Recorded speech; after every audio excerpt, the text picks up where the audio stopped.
Hello there everyone, how's it going? It's Deedee here, and in this video I'm going to be 1vxing opponents. So, what I'm pretty much going to do is I'm going to just roll some clips that of this situation that I got over time, and I'm going to be talking over them. So explaining the situation, what is going on, and what is in my mind to achieve success to some extent on these situations where you are completely outnumbered. But right off the bat I really gotta say that there is not that really great a science behind the warrior 1vxing opponents. Because let's say that you're a mage or warlock, there kinda is some science behind it where you gotta like CC one, control one while killing the other.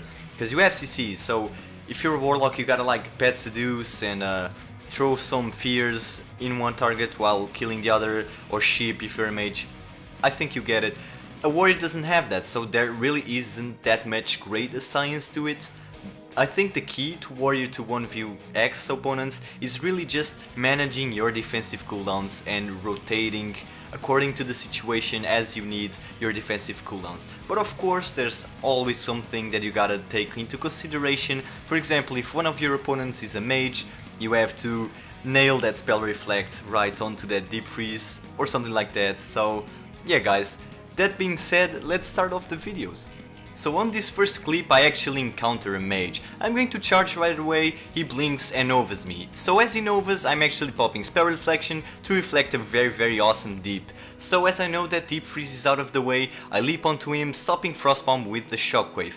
So I'm actually going to get novad here, and I'm using a banner, a mocking banner, not a defensive one, to actually safeguard out of it. And as I see that there really is not that much of a problem, since I reflected the deep, I'm not going to pop any defensive cooldown. So I got the kill here, and a wild hunter appears.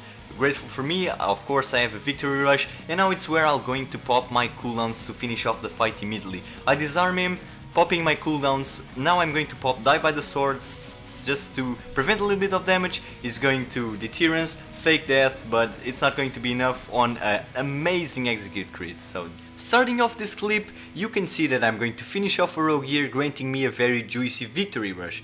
And I'm facing a feral, so he's going to stun me here, and as you can see I don't have my trinket ready. That is because I had used it early on some battles. So he's stunning me here, and I'm dropping quite a bit of HP, so I'm going to shockwave stun the feral, apply railing cry to myself, and once the stun is over I'm going to pop die by the sword, so I don't drop even further, because the feral is a melee class, is going to parry everything as long as I'm facing him.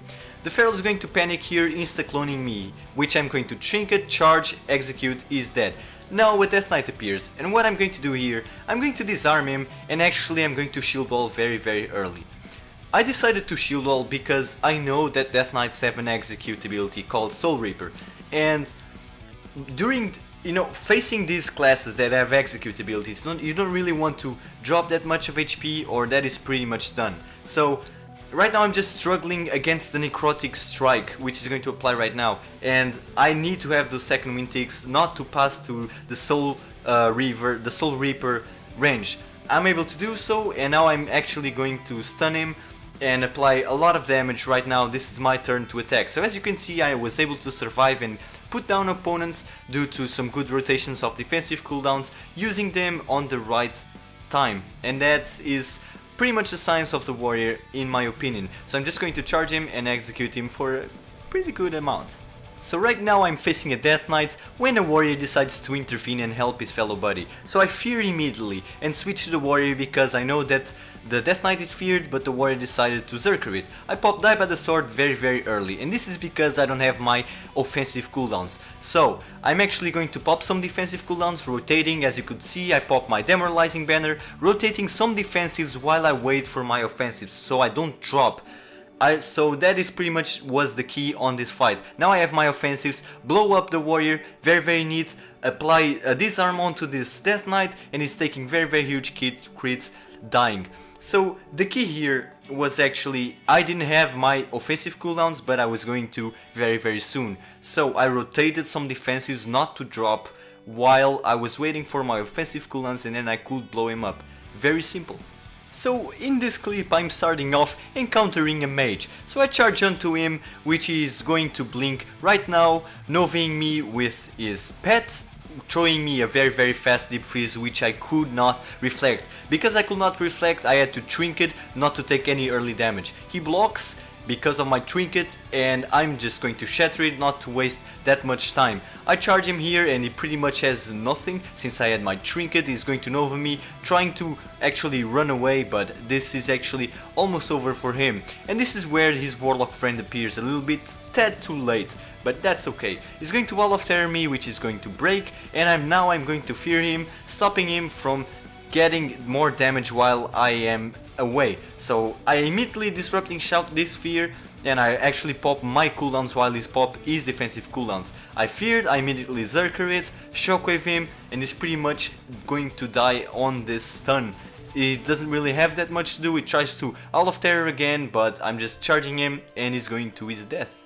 Right now I'm encountering a hunter and a paladin. I'm going to charge the hunter, but as soon as I realize that the paladin is a healer, I switch to him, immediately popping my offensive cooldowns, trying to get rid of the healer as quickly as I can. I'm able to fear the hunter and I'm going to blanket the paladin, so I'm actually controlling the damage dealer while I actually kill the healer.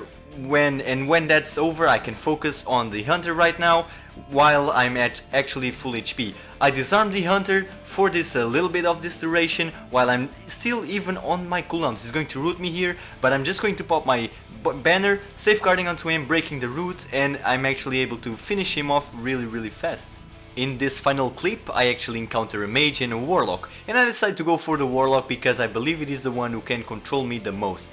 So I'm going to pop my cooldowns immediately because I really want to finish off somebody first really quick. I actually trinket this Shadow Fury because I see he's casting fear and I really don't want to get trapped in that, disrupting it shout immediately. So I got trapped there, I popped my banner to safeguard it, but it was a little bit too late. Anyways, the warlock is out of the way, so now it's just me and the mage. He actually got a frost bomb on me right now, so I could not stop it, but I am going to pummel this frostbolt, which at least blankets him onto the frost spell.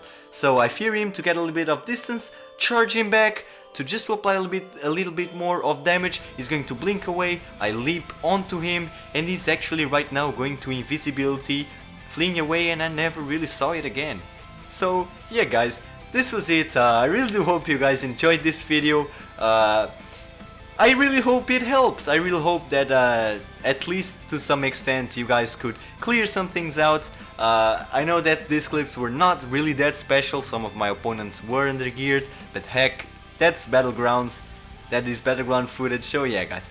But anyways guys, as I said, I really do hope you guys enjoyed this video. If you did, a thumbs up or maybe even a subscribe would be absolutely wonderful.